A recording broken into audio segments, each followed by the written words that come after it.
الصلاة خير من النوم۔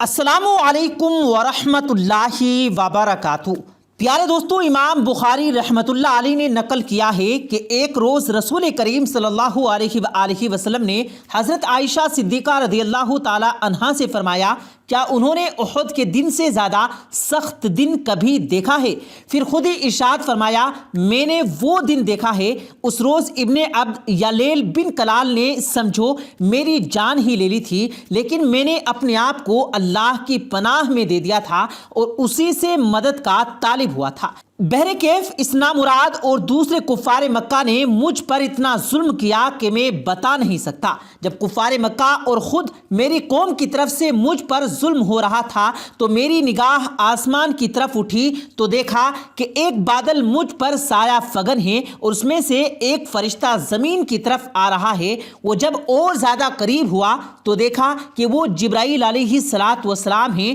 انہوں نے سلام کیا اور کہا، یا محمد صلی اللہ علیہ وآلہ وسلم، اللہ تعالیٰ نے آپ سے آپ کی قوم کا سلوک دیکھ لیا اور آپ صلی اللہ علیہ وآلہ وسلم کے بارے میں اس کے نازیبا کلمات بھی سن لیے ہیں۔ اس نے مجھے تاکید کی ہے کہ اگر آپ صلی اللہ علیہ وآلہ وسلم کا حکم ہو تو میں روئے زمین پر جتنے جنگلات ہیں انہیں اٹھا کر آپ صلی اللہ علیہ وآلہ وسلم کی اس قوم پر الٹ دوں۔ جبرائیل علیہ السلام کی زبانی اللہ تعالیٰ کی طرف سے اس کے اس کرم بے پایہ کے بارے سن کر میں نے اس کا شکریہ ادا کیا اور جبرائیل علیہ السلام سے کہا، نہیں بلکہ میں چاہتا ہوں کہ کفار کے اسلاف سے اللہ تعالیٰ ایسے لوگ پیدا کرے جو صرف اسی کو معبود مانیں، اسی کی عبادت کریں اور کسی دوسرے کو اس کا شریک نہ ٹھہرائیں۔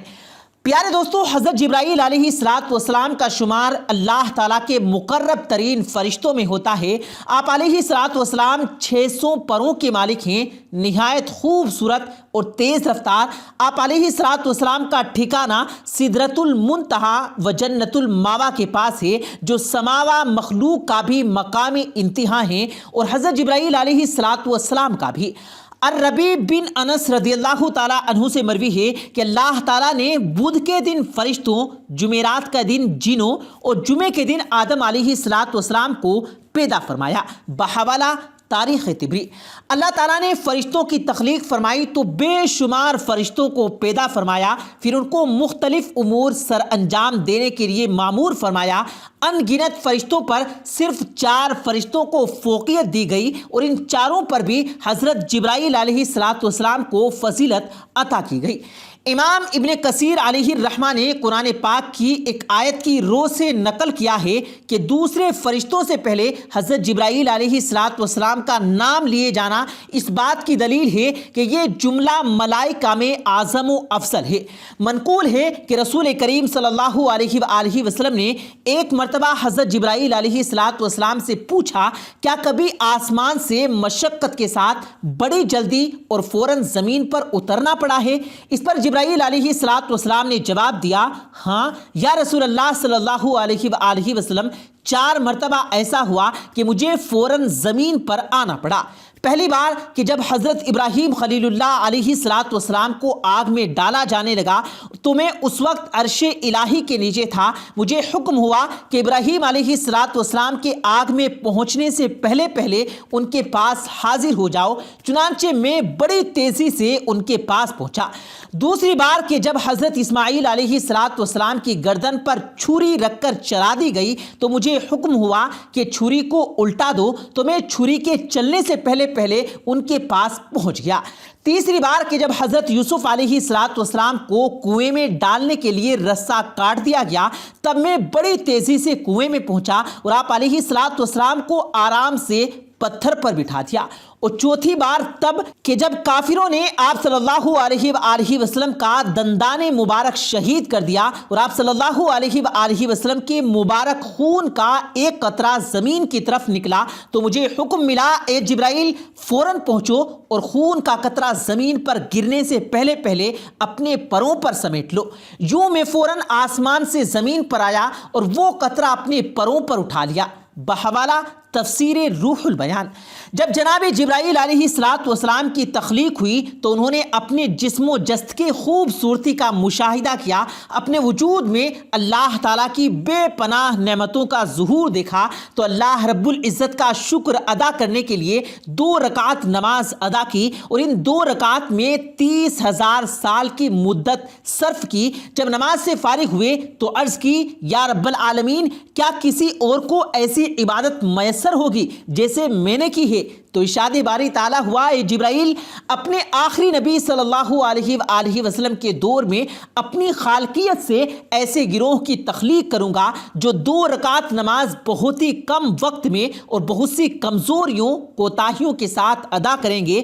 اور ان 2 رکعت کا ثواب تیری اس نماز پر فوقیت حاصل کرے گا۔ جبرائیل علیہ السلام نے عرض کیا، وَكَيْفَ ذَلِكَ یا رب العالمین، رب تعالیٰ نے فرمایا، اے جبرائیل علیہ السلام، تو کیوں عبادت و ریاضت نہ کرے گا اور اطاعت کا بار اپنی گردن پر نہ رکھے گا، کیونکہ فراغت اور عافیت تمہارا شعار اور ترائے امتیاز ہے، اور کوئی ایسا کام مانے نہیں ہے جو تمہیں ہماری خدمت سے باز رکھے اور تمہاری توجہ میری ذات سے منعطف کرائے۔ چنانچہ اس کے بعد حضرت جبرائیل علیہ السلام کو خصوصی انعام و اکرام سے نوازتے ہوئے اپنے اور انبیاء و مرسلین کے درمیان پیغام رسانے کے لیے منتخب فرمایا گیا، اور یوں سید الملائکہ کا لقب ان کو عطا کیا گیا۔ رسول اللہ صلی اللہ علیہ وآلہ وسلم نے فرمایا، جبرائیل علیہ السلام متعدد بار میرے پاس دحیہ قلبی کی شکل میں تشریف لائے، اور کبھی کسی عرابی کی شکل میں تو کبھی اپنی اصلی شکل میں بھی تشریف لاتے، اور آپ صلی اللہ علیہ وآلہ وسلم نے فرمایا، میں نے 2 بار جبرائیل کے پر یعنی پنکھ ملاحظہ فرمائے، ایک بار تو زمین پر اور دوسری مرتبہ شب معراج کی رات سدرۃ المنتہا پر۔ یہ مشرق سے مغرب تک پھیلے ہوئے تھے۔ ایک مرتبہ حضور صلی اللہ علیہ وآلہ وسلم نے جبرائیل علیہ السلام سے پوچھا، اے جبرائیل، تمہاری عمر کتنی ہے؟ جبرائیل علیہ السلام نے عرض کیا، حضور صلی اللہ علیہ وسلم، مجھے کچھ خبر نہیں، ہاں اتنا جانتا ہوں کہ چوتھے حجاب میں ایک نورانی تارا 70,000 برس کے بعد چمکتا تھا، میں نے اسے 72,000 مرتبہ چمکتے دیکھا ہے۔ حضور صلی اللہ علیہ وآلہ وسلم نے یہ سن کر فرمایا، میرے رب کی عزت کی قسم، میں ہی وہ نورانی تارا ہوں۔ حضور صلی اللہ علیہ وآلہ وسلم مرض وصال میں جب بیمار ہوئے تو جبرائیل علیہ السلام آپ صلی اللہ علیہ وآلہ وسلم کی خدمت میں حاضر ہوئے اور عرض کی، یا رسول اللہ، آج آسمان پر حضور کے استقبال کی تیاریاں، اللہ تعالیٰ نے جہنم کے داروغہ مالک کو حکم دیا ہے کہ اے مالک، میرے حبیب کی روح مبارک آسمانوں پر تشریف لا رہی ہے، اس اعزاز میں دوزخ کی آگ بجھا دی جائے، اور حوران جنت کو حکم دیا کہ تم سب اپنی تزئین و آراستگی کرو، اور سب فرشتوں کو حکم دیا کہ تعظیم روح مصطفیٰ کے لیے سب بصف کھڑے ہو جائیں، اور مجھے حکم دیا کہ میں حضور صلی اللہ علیہ وآلہ وسلم کی خدمت میں حاضر ہو کر آپ صلی اللہ علیہ وآلہ وسلم کو بشارت دوں کہ تمام انبیاء اور ان کی امتوں پر جنت حرام ہے جب تک آپ صلی اللہ علیہ وآلہ وسلم اور آپ کی امت جنت میں داخل نہ ہو جائے، اور کل قیامت کے دن اللہ تعالیٰ آپ صلی اللہ علیہ وآلہ وسلم کی امت پر آپ صلی اللہ علیہ وآلہ وسلم کے طفیل اس قدر بخشش اور مغفرت کی بارش فرمائے گا کہ آپ صلی اللہ علیہ وآلہ وسلم راضی ہو جائیں گے۔ پیارے دوستو، اللہ تبارک و تعالیٰ سے دعا ہے کہ اللہ تعالیٰ ہمیں نبی کریم صلی اللہ علیہ وآلہ وسلم کے بتائے ہوئے طریقوں کے مطابق زندگی گزارنے کی توفیق عطا فرمائے، اور ہم سب کو 5 وقتہ نماز با جماعت ادا کرنے کی توفیق بھی دے، آمین ثم آمین۔